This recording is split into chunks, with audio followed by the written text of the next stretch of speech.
토요 성도 여러분, 안녕하십니까? 거리두기 4단계로 참 어려운 상황을 지나가고 있습니다.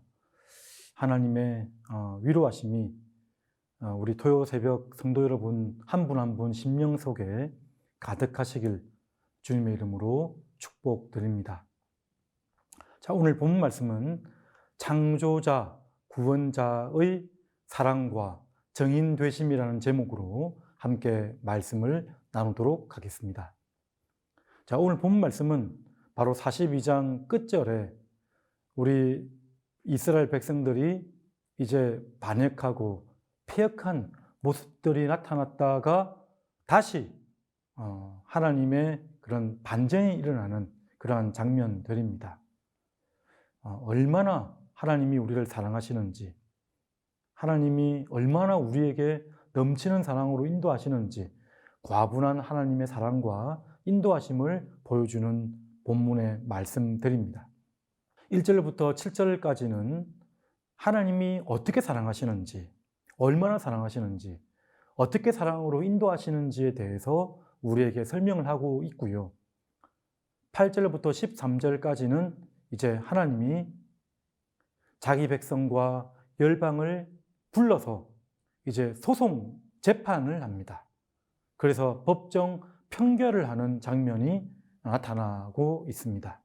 근데 그 편결을 하는 장면을 통해서도 하나님은 자기 백성들을 어떻게 사랑하시는지, 그리고 어떻게 우리를 부르셨는지에 대해서 소개하고 있습니다. 오늘 본 말씀을 통해서 하나님 백성의 정체성을 가지고 더 굳건한 하나님의 백성으로 살아가는 저와 여러분들이 되시기를 간절히 소망합니다. 자, 첫 번째는 하나님은 넘치는 사랑으로 우리를 인도하십니다. 오늘 1절 말씀에 보면 1절에 그렇게 나와 있습니다. 야곱아 너를 창조하신 여호와께서 지금 말씀하시느니라. 이스라엘아 너를 지으신 이가 말씀하시느니라. 여기 야곱이라고 하면 야곱과 이스라엘은 같은 사람이죠. 야곱은 움켜진다는 뜻이 있습니다. 그래서 야곱의 그런 이기적인 성향들을 잘 말해주는 욕심, 그리고 자기 이익 중심의 삶을 잘 나타내는 그런 이름이라고 할 수가 있습니다. 이스라엘은 어떻습니까? 역시 야곱이 변형된 이름인데요. 이 이름의 뜻은 하나님과 씨름하여 이긴다는 뜻이 있습니다. 하나님을 이렇게 다투어서 이기다라기보다는 그런 뜻인 것 같아요.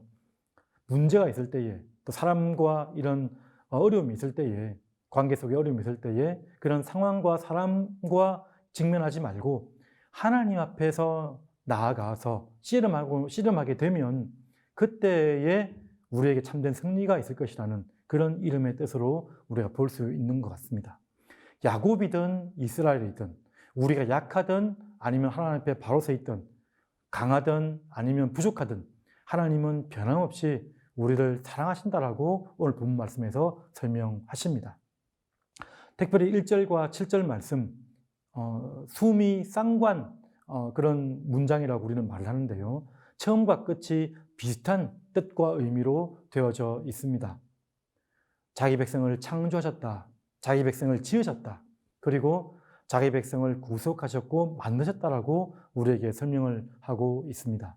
이 말씀들은, 이 단어들은 창세기 1장과 2장에 나타나는 천지 창조, 천지 만물을 창조하시고 사람을 창조할 때 사용되어졌던 단어들입니다.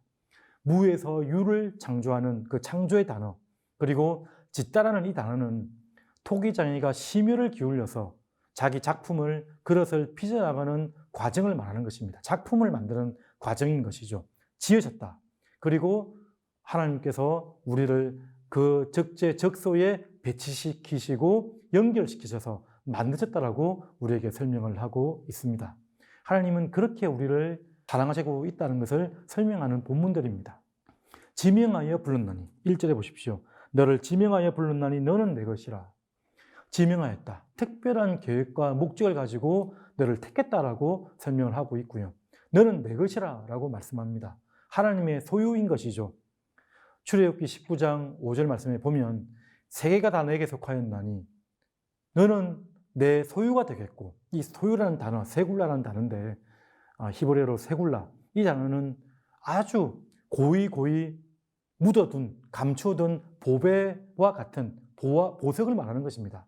아주 중요한 곳에 감추어둔 보배와 같은 그런 소유가 바로 너희들이다. 나의 백성이다. 라고 우리에게 가르쳐주고 있는 것이죠. 자, 그래서 2절 보십시오. 2절에는 어떻게 인도한다고 나와 있습니까? 2절을 읽어보시면 네가 불 가운데로 지날 때에 내가 너와 함께 할 것이라. 강을 건널 때에 물이 너를 침몰하지 못할 것이요. 네가 불 가운데로 지날 때에 타지도 아니할 것이요. 불꽃이 너를 사라지도 못할 것이다. 이스라엘 백성들이 홍해를 건너갈 때, 출애굽할 때 물이 이스라엘 백성들을 침몰하지 못했습니다. 요단강을 지날 때에도 하나님이 물을 막아주셨습니다. 물이 건드리지 못했던 거죠. 다니엘의 세 친구 메삭과 사드락, 아벳느고는 불 가운데 들어갔지만 타지도 못했고 사라지도 못한 채 아무런 해가 없이 빠져나온 적이 있습니다.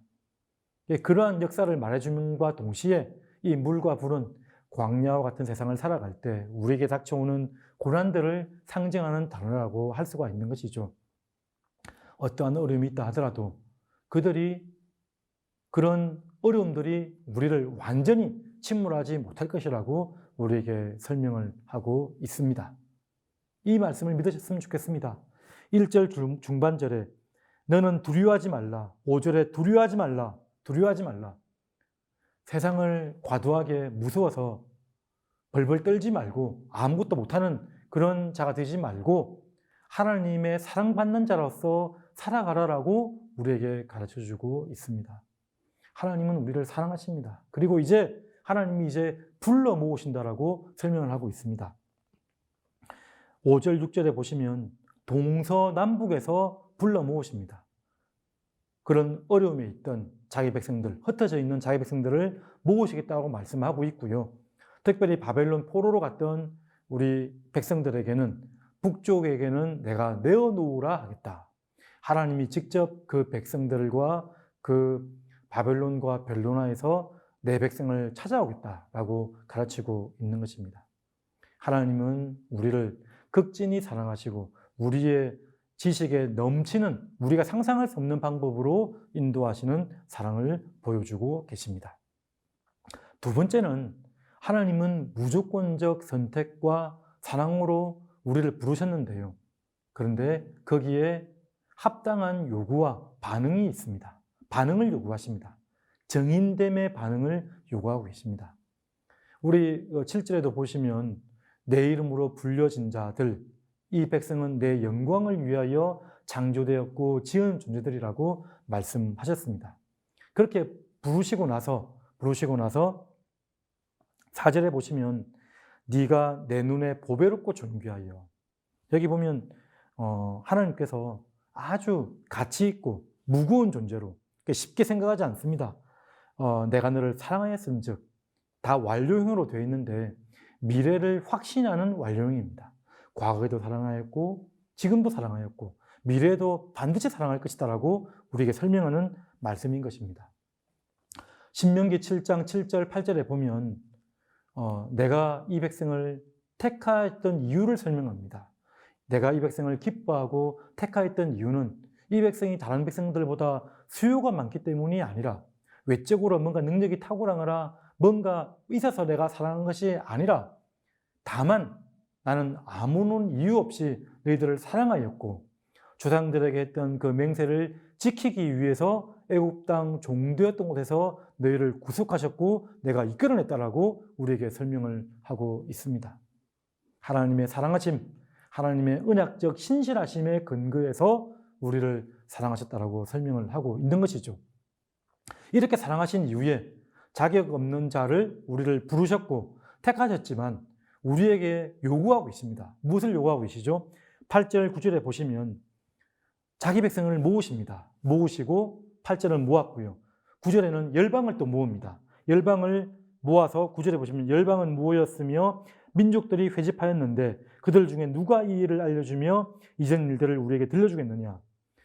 이 백성을 건진다는 이 일들을 누가 알려주겠으며 이전의 일들이 뭐죠? 출애굽했던 누가 보아도 자기 백성을 사랑하여서 구원으로 이끌었던 그 일들을 누가 알려주겠느냐? 그러한 신들이 있었느냐? 한번 말해보라라고 설명을 합니다.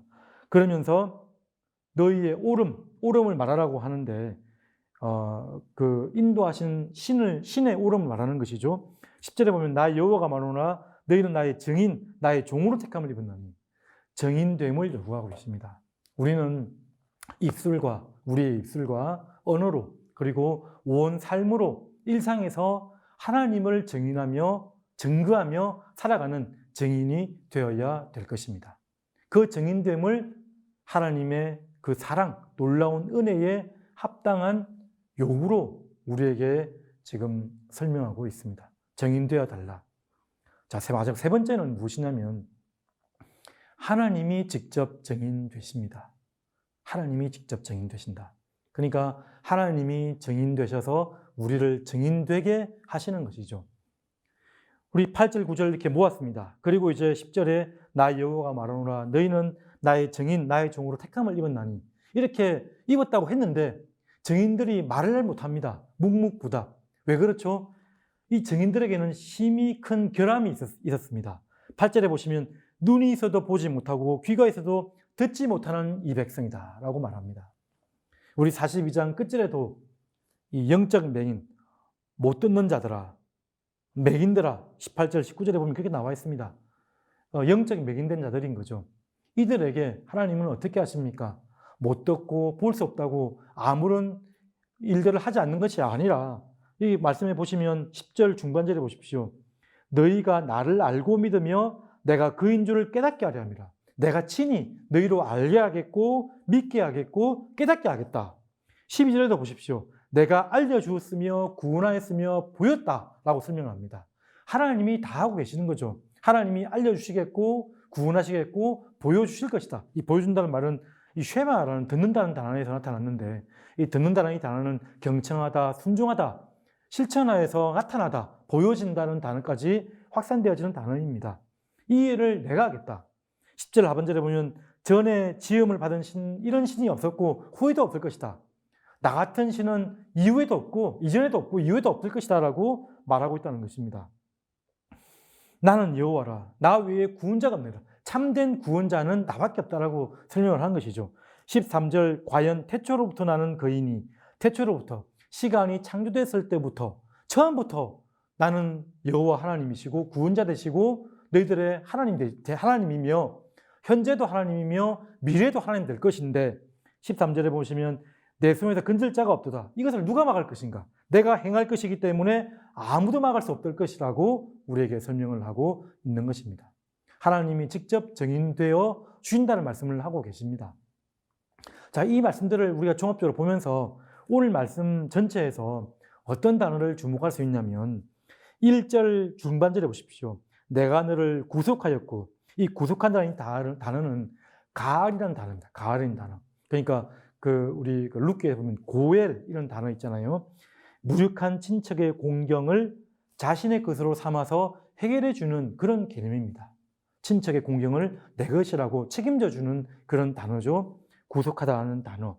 또 3절에 보시면 내가 애굽을 너의 속량물, 코페르라는 단어, 속전하다는 단어인데요. 대신 값을 지불하다는 그런 뜻입니다. 대신. 그러니까 애굽이나 구스와 스바, 이건 나중에 페르시아가 남애굽까지 구스와 스바까지 다 점령하는 일들이 있는데 이스라엘 백성들은 풀어주고 놓아주고 애굽은 점령하는 그런 일들을 나타나는 본문이라고 할 수 있는 것이죠. 속량물. 그리고 3절 하반절에 보면 너를 대신하여 4절에도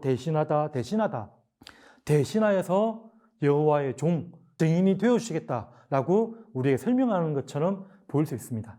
42장 1절에 보면 나의 택한 나의 종을 보라. 여호와의 종이 나타납니다. 여호와의 종. 그 종은 여호와의 영이 한량없이 부어진 종입니다. 그 종을 통해서 42장 6절 7절에 보면 나 여호와가 의로 너를 불렀은즉 내가 네 손을 잡아 너를 보호하며 너를 세워 백성의 언약과 이방의 빛이 되게 하리니 내가 눈먼 자들의 눈을 밝히며 눈먼 자들을 여호와의 증인이 될 또한 다른 여호와의 종들이 되는 것이죠. 눈을 밝히며 갇힌 자를 감옥에서 이끌어내며 흑암에 앉은 자를 감방에서 나오게 하리라. 하나님이 직접 여호와의 증인이 되셔서 여호와의 종이 되셔서 우리를 여호와의 증인 되게 하시겠다라고 우리에게 가르쳐주고 있는 이 말씀입니다. 이 말씀이 무엇이죠? 신약으로 가면 빌립보서 2장 6절 7절 말씀, 그는 근본 하나님의 본체시나 하나님과 동등됨으로 질 것으로 여기지 아니하시고 사람의 모양으로, 사람의 모습으로 오히려 자기를 비워 종의 형체를 가져서 오셨다라고 설명하는 말씀. 종의 형체를 가지셨다. 하나님이 직접 여호와의 종이 되셨고 그 여호와의 종을 통해서 영적 맹인, 우둔하고 미련하고 들을 수 없고 볼 수 없는 우리가 바로 볼 수 있게 만드시겠다고 하시는 말씀이 오늘 본문에 감춰준 하나님의 뜻이 된다는 것입니다. 여러분, 오늘 말씀 참으로 하나님의 극진하신 사랑을 보여주는 말씀들입니다. 얼마나 놀라운 일인지 영적 맹인된 자들, 볼 수 없고 아무것도 할 수 없는 미련하고 우둔한 자를 하나님의 무조건적인 사랑과 은혜로 우리를 택하여 주셨습니다. 거기는 이유가 없습니다. 다만 우리를 사랑하심으로 하나님께서 그 조상들에게, 우리 조상들에게 맹세하신 그 언약으로 말미암아 우리를 끝까지 사랑하시고 이렇게 무능한 우리를 그냥 내버려 두지 아니하시고 예수 그리스도를 우리 가운데 보내주셔서 그의 영으로 말미암아 우리를 하나님의 증인되도록 세우시겠다라고 하시는 말씀이 오늘 내용인 것입니다. 이 시간에 우리 기도할 때에 성령 충만함을 놓고 기도했으면 좋겠습니다. 여호와의 영이 풍성하게 하여 주시옵소서.